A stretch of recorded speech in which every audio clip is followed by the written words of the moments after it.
On February 6th, in the northwest of Moscow, an unknown person shot at Alexeyev several times. He's a GRU general. This is an assassination attempt on a GRU general on Volokolamsk Highway in Moscow. Lieutenant General of the Ministry of Defense, Vladimir Alexeyev. This was reported by representatives of the investigative committee at the service. So, the person fired and fled the scene. A criminal case has been opened under articles on attempted murder and illegal possession of firearms. The general is currently in intensive care, in serious condition. One of the bullets hit vital organs. He will die, of course. But that's not why they shot him, friends. After all, it's obvious. They're cleaning house. They're cleaning out the generals' ranks, too. They need to make room for the next generals. And what did you think, that the GRU would be left out? No. The GRU is actually the very first. They're the ones who started all. Everything always starts in the GRU. No, of course they'll say it's the presidential administration. Yes, the presidential administration does start a lot of things. But the GRU, this is their business. To give a chance. To give a chance whether to do something from hell or not, from the presidential administration or not, right? So, the residents of the building where the assassination attempt on Lieutenant General Vladimir Alexeyev took place complained about the security cameras not working. Voila, what did you expect? And you thought, an attempt on the life of the deputy head of the GRU, Lieutenant General Alexeyev. In Moscow, the victim's condition is serious. That's what the headlines are saying today. An assassination attempt was made on the Lieutenant General. A sad but powerful precedent to bring to the management company, right? That the cameras must work. How many times have I submitted requests and asked for repairs? The security refers to the management company. Well, supposedly now it's not possible anymore. So, in the building where a GRU general lives, you can't install cameras there.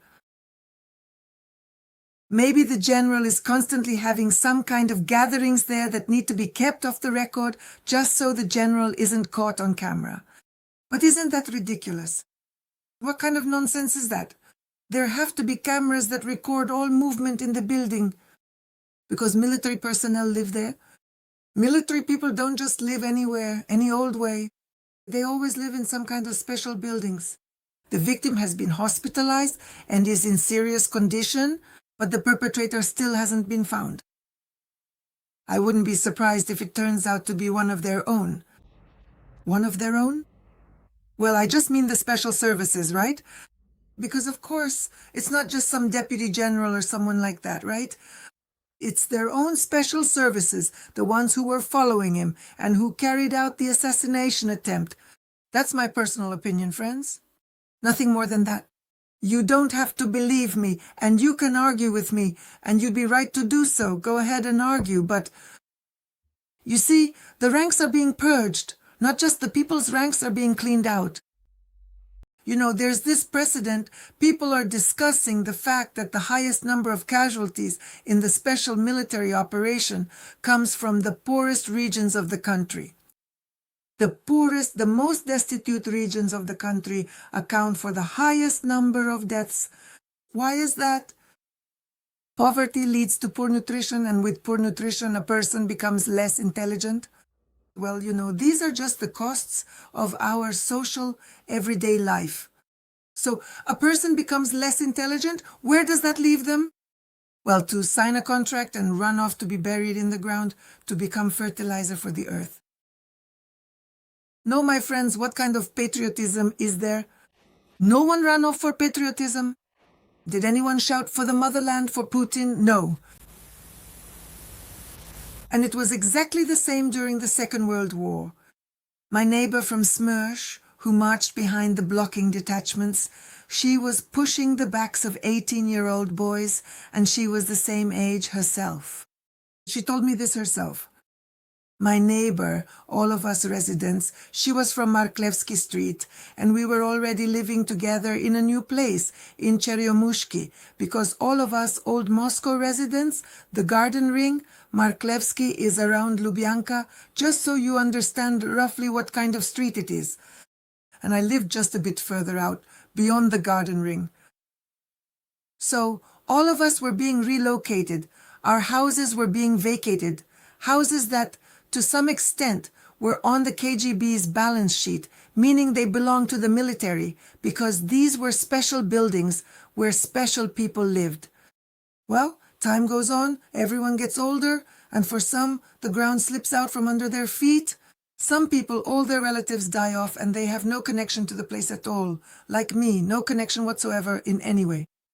So I had to move to another district of Moscow. My house remained. It wasn't demolished, even though they were relocating people for eviction. So she said that no one ever shouted for Stalin. That simply never happened. And she didn't go through just one attack. She went through many attacks.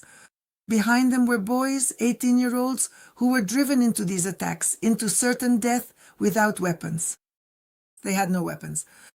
They were told, earn it in battle, take it from the enemy. So they ran. Or rather, the boys walked.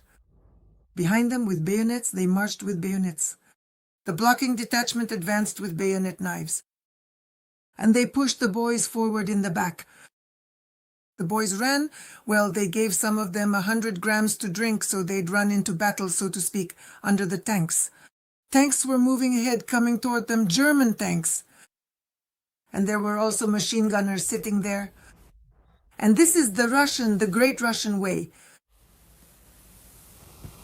They sent him without weapons, without a uniform. They sent them off in whatever they came in to war. And no one shouted for Stalin. Now, no one shouts for Putin either. In 10 years, they'll write in the history textbooks that people ran and shouted for the motherland, for Putin. They'll lie. Well, of course they'll lie. What did you expect? That they wouldn't lie to you yet? So, friends, as for this General Alexeyev, he was shot, and they won't treat him in the hospital. The task is to eliminate him. Well, I didn't exactly grow up among the military, but I did grow up in a closed zone, Chukotka, some kind of special military airfield where my father worked, and I studied there. I was learning to fly a fighter jet with 2 external mounts. I wanted to be a pilot. I would have become one if they'd taught me. So it was that kind of closed zone. There were some kind of sessions in the town of Gudym that's inside a mountain. Well, they used to be there, and actually they still are. These secret facilities where I was taken as a child for examinations. My brain, it's just the way it is, so they took me for examinations. You thought I was German, didn't you? That's why I know I grew up there. Among all of that, my friends. All of this was hidden from you. And my nanny was German. There in Gudym, in the town. My sister and I had our heads shaved because they put suction cups on us to study our brains. And this German woman, she didn't speak Russian.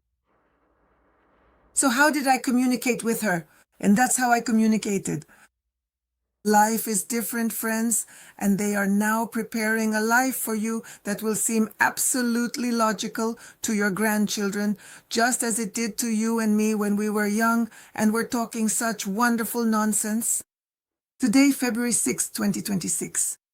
I am Tanya Karatsuba Sideburkan. The news will make you laugh out loud. So much for the nation's health. For Stalin? For Putin? And who comes next?